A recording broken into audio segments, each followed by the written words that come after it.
Yes welcome.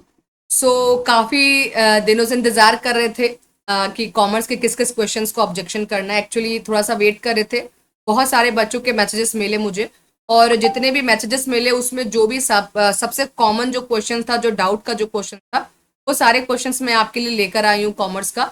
और हम लोग डिस्कस करेंगे किस क्वेश्चन को चैलेंज कर सकते, किस क्वेश्चन को चैलेंज नहीं कर सकते। दोनों चीज़ों के बारे में हम लोग डिस्कस करेंगे।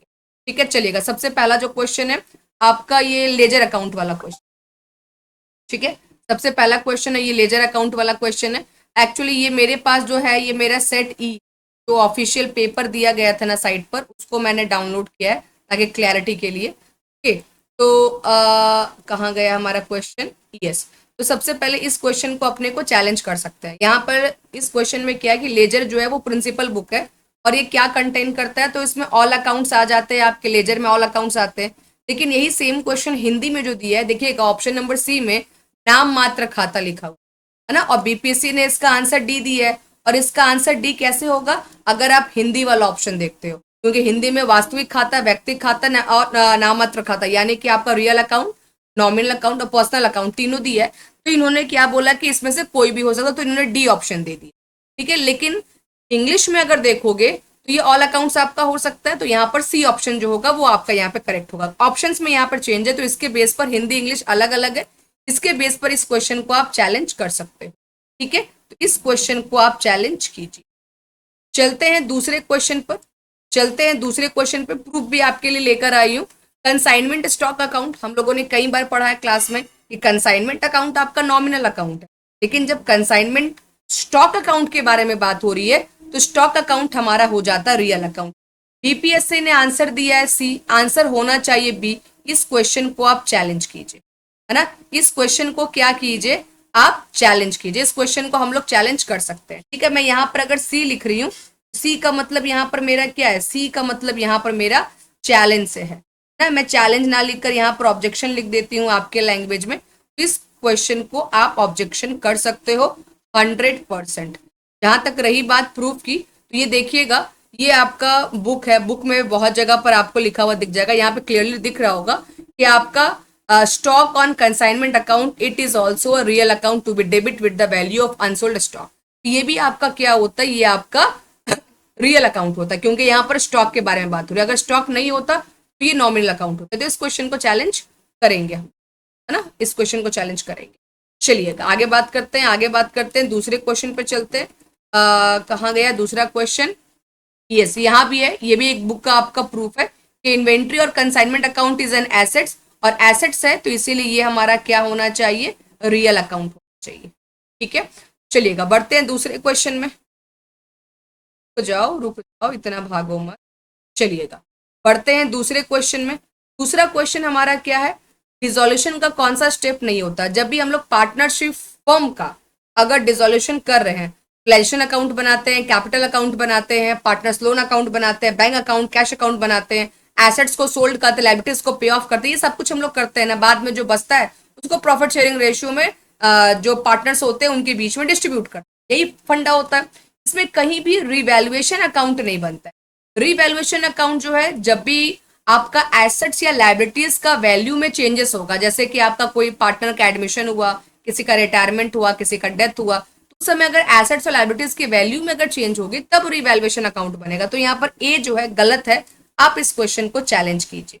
ये क्वेश्चन आपका 100% चैलेंज होगा। मैं यहाँ पर आपको लिख दे रही हूँ, इसका मार्क्स आपको मिलेगा। ठीक है, तो इसको चैलेंज आप कर सकते हैं। बीपीएससी ने इसका आंसर ई दिया है, बट इसका आंसर ए होना चाहिए। ठीक है, इसका आंसर क्या होना चाहिए, इसका आंसर ए होना चाहिए। मैंने ऊपर आंसर लिख दिया है, ठीक है, यहाँ पर लिख देती हूँ कि आंसर शुड बी ए। चलिएगा आगे हम लोग बात करते हैं। आगे हम लोग बात करते हैं कि रिडम्पशन ऑफ प्रेफरेंस शेयर का कंडीशन कौन सा नहीं है, नॉट अ कंडीशन।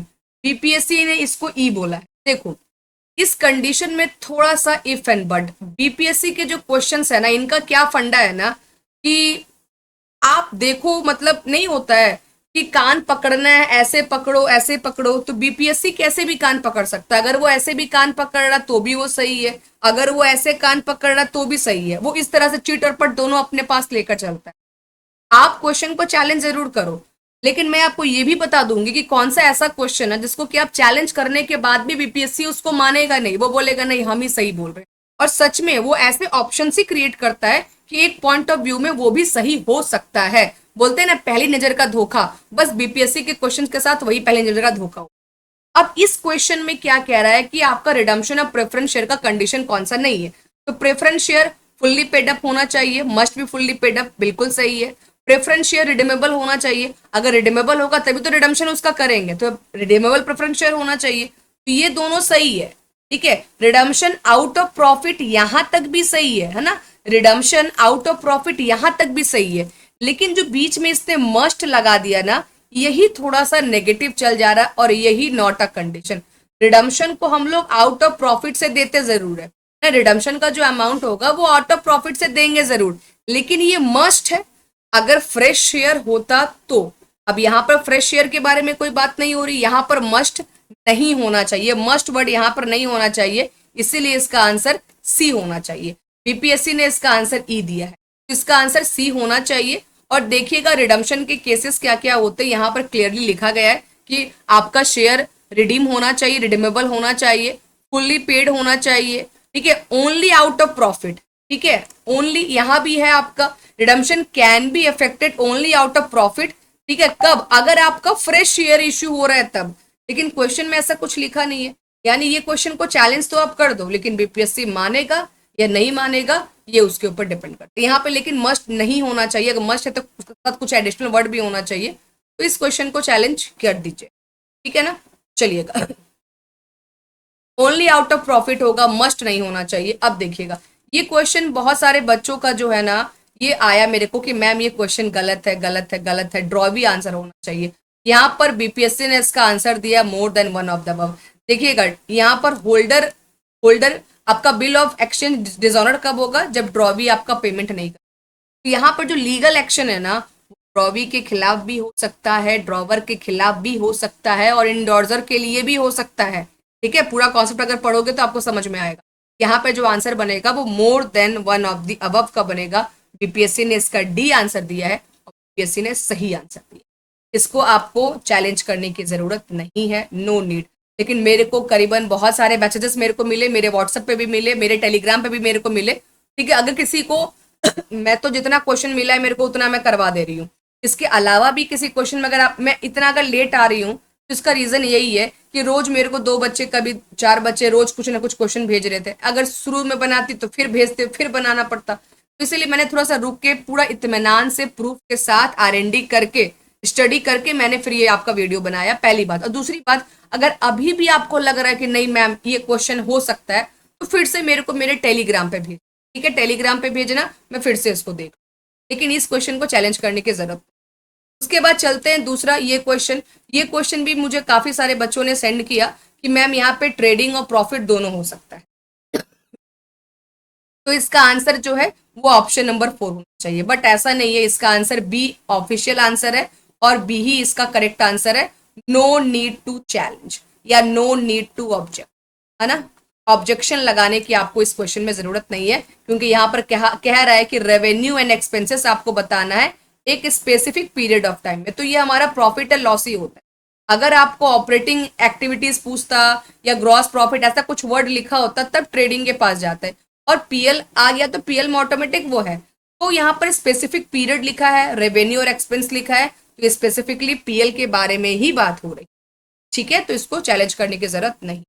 यहाँ भी देखिएगा, need for preparing the trading and profit and loss account to ascertain the net result of the business operating during the period. ठीक है, रेवेन्यू और एक्सपेंसेस के बारे में बात। एक ये भी क्वेश्चन मेरे को मिला कि मैम बैंक रिकॉन्सिलेशन अकाउंट में आपका इंटरेस्ट ऑन इन्वेस्टमेंट नहीं आता, किसने भेजा मुझे याद नहीं है, आई थिंक प्रदीप का शायद क्वेश्चन है ये। तो इंटरेस्ट ऑन इन्वेस्टमेंट नहीं होना चाहिए उनका कहना था, बट नहीं, इसमें आपका सही है। ठीक है, इसमें आपका बैंक रिकॉन्सिलेशन अकाउंट में ये भी होता है, ये भी होता है, ये भी होता है, नॉट कंसिडर लिखा, इसीलिए इसका आंसर क्या हो जाएगा, नन ऑफ दिस। कि बैंक रिकॉन्सिलेशन स्टेटमेंट में ये ऑल कंसीडर किए जाते हैं, तो इसका आंसर हो जाएगा नो नीड टू ऑब्जेक्ट। इसको आपको ऑब्जेक्शन लगाने की जरूरत, नो नीड टू ऑब्जेक्शन, है ना, आपको ऑब्जेक्शन लगाने की जरूरत इस क्वेश्चन पर। चलिए आगे बात करते हैं। देखिएगा अगर आप बीआरएस का फॉर्मेट देखेंगे तो check issued but not presented आपका है, इंटरेस्ट क्रेडिट अगर हो रहा है तो वो भी है, और अगर जो थर्ड वाला जो है ना, थर्ड वाला क्या है, थर्ड वाला क्या है, कहाँ गया, थर्ड वाला क्या है, डायरेक्ट डिपॉजिट बाय कस्टमर। तो कस्टमर अगर डायरेक्ट डिपॉजिट कर रहा है तो बीआरएस में वो भी कंसिडर करते हैं ना। कस्टमर डायरेक्ट डिपॉजिट कहाँ कर देता है, तो बैंक में पैसा आ गया लेकिन कैश बुक में रिकॉर्ड नहीं हुआ तो कैश बुक में ऐड करते हैं, याद करो, पढ़ा है हम लोगों ने, तो यहाँ पर नो नीड टू चेक। चलिए आगे बात करते हैं, दूसरे क्वेश्चन पे चलते हैं। यस, दूसरा क्वेश्चन है हमारा मैचिंग कॉन्सेप्ट का। मैचिंग कॉन्सेप्ट का कौन सा बेनिफिट नहीं है, देखिएगा इसका आंसर बीपीएससी ने ई दिया है। मैचिंग कॉन्सेप्ट से ट्रू प्रॉफिट और लॉस पता चलता है एक पीरियड का, बिल्कुल है। यहाँ पर हम लोग एक्सपेंसेस को रेवेन्यू से मैच करते हैं एक पर्टिकुलर पीरियड में, ये भी बिल्कुल सही है, ए और बी बिल्कुल सही है। अब कुछ बच्चों का आंसर है कि मैम इसका आंसर सी होना चाहिए, है ना। जिसने भेजा है ये क्वेश्चन उसने बोला कि मैम सी इसका आंसर होना चाहिए, लेकिन नहीं, अगर आप देखोगे तो मैचिंग कॉन्सेप्ट में ए और बी तो क्लियर है, लेकिन यहाँ पर बेनिफिट है, कौन सा बेनिफिट नहीं है पूछ। तो अगर हमारे पास मैचिंग कॉन्सेप्ट के through true and fair view मिलता है तो इजीली ये हमारे लिए क्या होता है, कंपैरिजन में भी हमको हेल्प करता है ना। ये मैचिंग कॉन्सेप्ट के थ्रू हमको कंपैरिजन में भी हेल्प मिलता है, तो ये बेनिफिट है, ये भी बेनिफिट है, ये तीनों ही बेनिफिट है। इसीलिए इसका आंसर क्या हो जाएगा, नन ऑफ द अबव, क्योंकि ऑल जो है ये ऑल इसके बेनिफिट हैं, सारे के सारे ही इसके बेनिफिट है, तो नो नीड टू ऑब्जेक्ट, ठीक है, no need to do objection, आपको ऑब्जेक्शन लगाने की इस क्वेश्चन की जरूरत। क्लियर है, समझ में आ रहा है। मैं हर एक क्वेश्चन का आपको एक्सप्लेनेशन दे रही हूँ, क्यों करना है क्यों नहीं करना है। इसके बाद आप भी अपना दिमाग लगाओ, ऐसा नहीं कि मैंने बोल दिया तो हो गया, आप भी अपना लगाओ, आपने भी पढ़ाई की है तब एग्जाम देने गए हो, आप भी अपना दिमाग लगाओ, ठीक है। उसके बाद भी लग रहा है कि नहीं मैम करना है तो कर दो, कोई दिक्कत नहीं है, मैं तो अपने हिसाब से बता रही हूँ कि ये क्वेश्चन आपका करोगे तो भी कोई फायदा नहीं।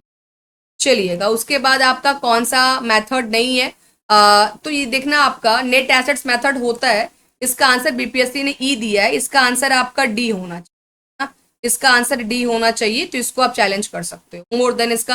नेट एसेट मेथड तो होता है रिवैल्यूएशन और कैपिटलाइज्ड मेथड नहीं होता है, तो इसका आंसर आपका डी होना चाहिए। अच्छा ये क्वेश्चन ये सबसे आपका ये मतलब अगर मुझे कम से कम 15-20 लोगों ने चैलेंज वाले क्वेश्चन भेजे तो हर एक में ये क्वेश्चन आपका जरूर था। इसका आंसर बीपीएससी ने ई दिया है। देखिएगा डिसोल्यूशन ऑफ पार्टनरशिप फर्म है, जब डिसोल्यूशन ऑफ पार्टनरशिप फर्म अलग होता है, डिसोल्यूशन ऑफ पार्टनरशिप अलग होता है, यहाँ पर बात हो रही है डिसोल्यूशन ऑफ पार्टनरशिप फर्म की। तो अगर आपका पार्टनर का डेथ होता है या पार्टनर का इंसॉल्वेंसी होता है तो ये दोनों केस में तो पार्टनरशिप फर्म डिसॉल्व होता है, ये तो पक्की बात है, ये हम लोगों ने पढ़ा भी है, आपने भी पढ़ा हमने भी पढ़ा। अब बच्चों का कहना है कि मैम रिटायरमेंट ऑफ पार्टनर जो है वो नहीं होना चाहिए, और बिल्कुल एनसीईआरटी में अगर आप जाओगे तो वो दिया हुआ भी नहीं है। अब मैं आपको बता दूं कि रिटायरमेंट ऑफ पार्टनर जो है ना कैन बी, ये हो सकता है भी और नहीं भी। अगर मान लीजिए कि मिनिमम पार्टनर आपका, तो पार्टनरशिप फर्म का डिसोल्यूशन ये भी कहता है ना कि मिनिमम जो पार्टनर है कम से कम 2 होना चाहिए। मान लीजिए कि रिटायरमेंट हो जाता है पार्टनर का और रिटायरमेंट के बाद अगर एक ही बचता है तो तब उस केस में आपका डिसॉल्व होगा। और मान लीजिए कि अगर आपका 4-5 पार्टनर है उसमें से कोई अगर रिटायर होता होता तो नहीं बनेगा, तो यहाँ पर कंडीशन है जो कि यहाँ पे क्लियरली बताया नहीं गया। तो रिटायरमेंट ऑफ पार्टनर हो भी सकता है नहीं भी। एनसीईआरटी में रिटायरमेंट ऑफ पार्टनर लिखकर ऐसा कहीं नहीं लिखा गया। एनसीईआरटी का मेरे को बहुत सारे बच्चों ने फोटो भेजा कि मैम देखो एनसीईआरटी में नहीं है, मैंने भी देखा एनसीईआरटी कि एनसीईआरटी में रिटायरमेंट ऑफ पार्टनर नहीं है, लेकिन यहाँ पर कहीं ना कहीं हम लोग इसको लिख सकते हैं कि हाँ ये एक पॉइंट हो सकता है अगर इसको कंडीशनल सोचे। लेकिन बीपीएससी ऐसे ही क्वेश्चन देता ही है, वो मतलब आप कभी भी पूरे के पूरे मार्क्स लेकर आ ही नहीं सकते, वो ऐसा क्वेश्चन ही सेट कर, हम लोग कुछ कर नहीं सकते। इस क्वेश्चन को मेरे हिसाब से चैलेंज नहीं करना, लेकिन फिर भी अगर आपको लग रहा है कि आपको चैलेंज करना है तो कर लीजिए, कोई दिक्कत नहीं है। बट मेरे को बहुत कम उम्मीद है कि बीपीएससी आपको इसका आंसर जो होगा वो रेक्टिफाई करके, मैं अभी आपको बता दे रही हूँ कुछ दिन में आपका फाइनल आंसर की भी आ जाएगा। मान के चलो कि अभी जो आंसर की सबमिट होगा उसके बाद उसके हार्डली 10 दिन के अंदर आपका फिर से एक और आंसर की आ जाएगा, फ्रेश आंसर की, और वो आंसर की जो होगा वो फाइनल आंसर की होगा। फिर हमको उसमें जो भी आएगा, सही आए गलत आए, कई बार ऐसा भी होता है कि मैंने चैलेंज किया बीपीएससी ने उसको एक्सेप्ट नहीं किया, तो अपने को वो मानना पड़ेगा। ठीक है, तो यहाँ पर क्या हो जाएगा आपका, नन ऑफ दीज इसने दिया है, तो ये नन ऑफ दीज इसका सही है मेरे हिसाब से। बीपीएससी ने ई आंसर दिया है और ई बिल्कुल सही है। कौन सा रीजन नहीं है, तो ये सारे ही रीजन है पार्टनरशिप फर्म के डिसॉल्व होने। ई आपका करेक्ट आंसर है। चलिएगा उसके बाद देखिएगा, हाँ अगर बात करते हैं पार्टनरशिप में, तो ये बिल्कुल लिखा हुआ है आपके एनसीईआरटी में, पीएसआर में चेंज होगा, कोई एडमिशन हुआ, रिटायर हुआ, डेथ हुआ, इंसॉल्वेंट हुआ या मर्ज हुआ, ये सभी केस में आपका पार्टनरशिप डिसॉल्व होगा। लेकिन फर्म डिसॉल्व होने के लिए आपका रिटायरमेंट उसमें भी इनडायरेक्टली हो सकता है। चलिएगा उसके बाद ये बीएसटी का क्वेश्चन है ना, अभी तो मैं एक को आपका करवा रही थी अकाउंटेंसी का, ये बीएसटी का क्वेश्चन है। अच्छा ईपीएस के मेरे को कोई डाउट नहीं मिला, ईपीएस के कोई मेरे को डाउट वाले क्वेश्चन नहीं मिले, तो मैंने कोई वीडियो बनाया। और इवन मैं आपको ये भी बता दूं कि मैंने पूरा पेपर बैठकर 80 क्वेश्चन नहीं देखा। मुझे जितने डाउट बच्चे लोगों ने भेजे हैं, जितने स्टूडेंट्स ने डाउट भेजे हैं, मैंने उन्हीं डाउट पर आरएनडी किया है, प्रूफ अरेंज किया और आपको आंसर बताया। पूरे बैठकर अगर कॉमर्स का देखना शुरू करूंगी तो 80 अकाउंट्स के देखो, फिर 80 ईपीएस के देखो, फिर 80 बीएसटी के देखो, बहुत टाइम टेकन हो जाएगा, उतना टाइम है नहीं। ठीक है, तो ईपीएस का मैंने नहीं देखा है। किसी को अगर लग रहा है कि करना है तो मेरे को भेज दीजिएगा मेरे टेलीग्राम पर। ईपीएस का मेरे को चैलेंज करने वाला क्वेश्चन नहीं आया। तो यहाँ पर कौन सा आपका डॉक्यूमेंट नहीं है, तो यहाँ पर कार्गो रिलीज ऑर्डर तो होना चाहिए, यहाँ पर दिया गया है। ठीक है, लेकिन इंपोर्टिंग का कोई मतलब नहीं है। इंपोर्टिंग का मतलब क्या, इंपोर्ट करने का मतलब होता है इंपोर्टिंग। अब इंपोर्टिंग के आगे डॉक्यूमेंट लगाओ या फिर कुछ तो मतलब लगाओ, ये अपने आप में इनकम्प्लीट है। ठीक है, ये अपने आप में क्या है, ये अपने आप में इसका इनकम्प्लीट है। इसका आंसर आपका जो है डी होना चाहिए। अच्छा ये एक अच्छा क्वेश्चन है, इसका आंसर बीपीएससी ने बोला है रेवेन्यू पर यूनिट, बीपीएससी के द्वारा दिया गया। लेकिन हम लोग जानते हैं कि ब्रेक इवन पॉइंट में आपका सेल्स पर यूनिट होता है। ठीक है, ये आंसर होना क्या चाहिए था, बच्चे बोल रहे कि मैम सेल्स पर यूनिट होना चाहिए था। दोनों ही अपने जगह पे सही है, आप भी अपने जगह पे सही हो, बीपीएससी भी अपने जगह पे सही है। अगर हम सेल्स पर यूनिट बोल रहे हैं, सेल्स पर यूनिट को हम एक दूसरे सेंस में रेवेन्यू पर यूनिट भी हम लोग बोल सकते हैं। कई जगह पर देखिएगा कि जब भी हम लोग निकालते हैं ग्रॉस प्रॉफिट, क्या लिखते हैं, सेल्स माइनस सीओजीएस। कई जगह पे लिखा रहता है आपका रेवेन्यू माइनस सीओजीएस लिखा रहता है ना, तो सेल्स के जगह पर रेवेन्यू लिखा जाता है। तो अब बीपीएससी वही है कि तुम ऐसे पकड़ो हम ऐसे पकड़ेंगे वाली बात है। तो बीपीएससी ने रेवेन्यू पर यूनिट को सही किया है, लेकिन सेल्स पर यूनिट भी इसका सही होगा। आप इस क्वेश्चन को चैलेंज करो और उनको बताओ कि आप भी सही हो और हम भी सही है। आपके एनसीईआरटी में आपका इन्वेंट्री चैप्टर में ये वाला आपको मिल जाएगा, रेवेन्यू और सेल्स पर यूनिट दोनों यहाँ पर आपके सही हैं। तो आप इस क्वेश्चन को ऑब्जेक्शन कीजिए। ठीक है, यहां पर आपका ए और प्लस आपका सी, ये बोथ करेक्ट होगा। बीपीएससी ने ए माना है, लेकिन यहाँ पे सी भी गलत है। हम ये नहीं बोल रहे कि बीपीएससी आप गलत हो, हम ये बोल रहे हैं कि हम भी सही हो ना। 9-6 वाला काम है, आपको 9 सही दिख रहा है, हमको 6 सही दिख रहा है। समझ में आ गया। चलिएगा बस ये इतने सारे क्वेश्चन मुझे मिले थे, सारे मैंने स्टडी कर लिए, ये सारे क्वेश्चन है। अगर आपका स्कोर, मैं कट ऑफ का भी बना दूंगी, थोड़ा सा एनालाइज करने का टाइम दीजिए। सभी बच्चों का मेरे पास आया है, कितना स्कोर बन रहा है। आप लोग भी अपना स्कोर मेरे को कमेंट बॉक्स में बताइए कि ऑफिशियल आंसर की के थ्रू, अभी चैलेंज नहीं हुआ, अभी आपके कितने स्कोर बन रहे हैं और आपका कॉमर्स में कौन सा सब्जेक्ट है, कौन सी कैटेगरी है, ताकि मैं आपका जो ये है कट ऑफ है वो थोड़ा सा एनालाइज कर पाऊँ। एग्जैक्टली तो नहीं बता पाऊंगी, लेकिन थोड़ा सा एनालाइज कर पाऊँ।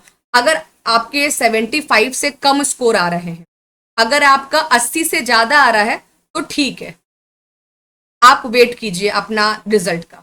अगर 75 से कम अगर आपका मार्क्स आ रहा है, ठीक है, तो आप तुरंत प्रिपरेशन शुरू कर दीजिए नेक्स्ट टीआरई 4. ठीक है, और अगर आपको उसमें मेरे कोर्स की जरूरत है, मेरी जरूरत है, तो आप यहाँ पे बहुत चीपेस्ट टाइप प्राइस में कोर्स अवेलेबल है। 850 में पूरा अकाउंटेंसी, बीएसटी और ईपीएस तीनों मिल जाएगा। आप इसको लेके स्टार्ट कर सकते हो जैसी आपकी इच्छा। और कोई भी इन्फॉर्मेशन अगर आपको चाहिए तो मेरे व्हाट्सएप नंबर पर मेरे को मैसेज कर लीजिए। ठीक है, thank you, bye bye, take care.